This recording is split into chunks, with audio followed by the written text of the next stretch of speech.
I think one of the things that the church does well that is easy to miss is, and think about it this way: how often does, when you watch the news, is the news telling you about things that are good but kind of mundane? Right? That's not news. Right? So that's the Facebook post, the Twitter post, the Instagram post, right? That's generally not what's going to happen, right? Or the thing that's going to get attention. The thing that's going to get attention is something that has a certain kind of pop, and usually that's something negative, something spectacular because of how bad it is, right? Well, a lot of things that churches do are just basically really care for people and really do see people and give them attention. And when they are in distress, find ways to help people to, just get through the week, whether it's financially, whether it's in terms of food, et cetera, or even sometimes providing, mental health services and counseling services for people. I think what can happen is that somebody has a negative experience, perhaps even when they're trying to have benefit from those things that our church may provide. And you might have the person who's having a bad day. Or at a church, it might not be managed well.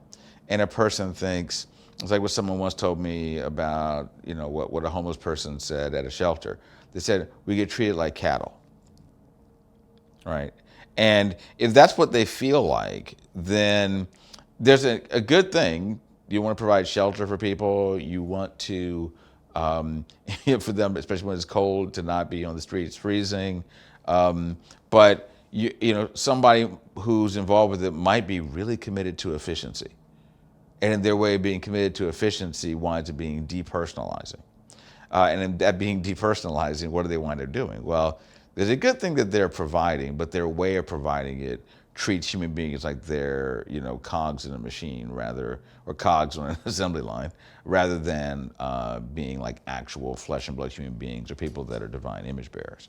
So I think those kinds of things can go wrong, even if they can be something that's well intended. So to me, I think that's a way that you can see what's good and what's bad that works together.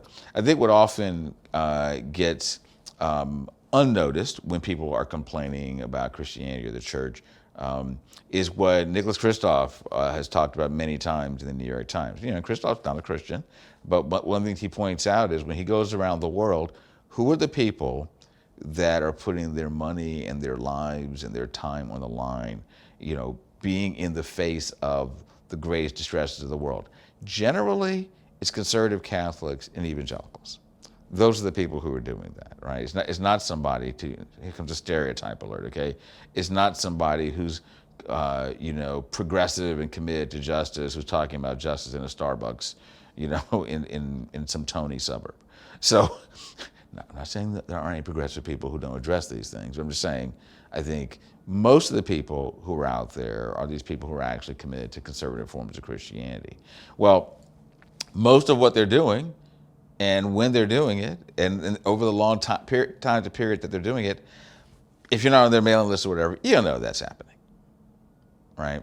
But what you may find out is that somebody had a negative experience at a local church, or a church mishandled what happened when a family was falling apart because of marital strife, or what happened if a family was dealing with a child that is dealing with gender dysphoria or has come out. And what the church has done, it has been, ostracized the person in the family. Or, for those who are familiar with Rachel Den Hollander, she and others will say sometimes what has happened in the churches, sexual abuse happens, and you have protecting the system and making the victim feel like it was their fault, right? So, and this happens a lot more than we wish that it would.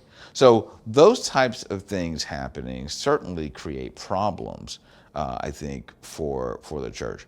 But I think it's important to always ask, whenever you hear about a problem, to say, when I hear about these things, and I think about all these churches, what percentage of these churches are the ones where this is happening? Because whenever something gets magnified, the assumption can be that the thing that is magnified is present everywhere. And I think that we need to stop and ask that question. And in fact, what people can ask about their own communities is, well, is that what's happening in my community? what do we have in place in my community? Am I even willing to ask that question? And a lot of times, this is not what people do. It's just easier to have the snap judgment. And even then, I think the question to ask people is, well, are you like looking for the opportunity to have the snap judgment?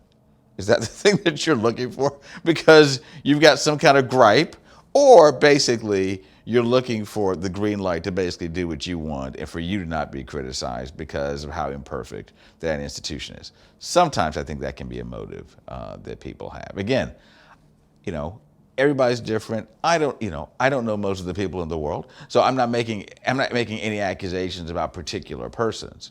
But knowing the way the human race works and believing in depravity and what that means for the way that humans will operate, we have to ask those questions about the people that make the complaints as much as we ask questions about the institutions that fail. One other thing I think that may be a problem in the current context is to the extent that there are Gen Xers, millennials, and Gen Zers that are suspicious of institutions. I think the thing that people always have to think about is, it would be interesting to see if you decided to look at the history of the people that are leading your church and see what they were saying when they were your age, or the generation before that, what they were saying when they were your age, because you might discover that they had similar types of discontents, even if they're not as specific as your discontents, right? And in that case, then it's just good for perspective, and also it helps you to think about the fact that, well, is the problem really the institution, or just the fact that institutions are imperfect? So that's not specific to the question about what churches do well and churches do bad, but I think it informs ways that people are looking at what churches do well or what churches do bad. So we have to think about, I think, the larger context of what's happening with that.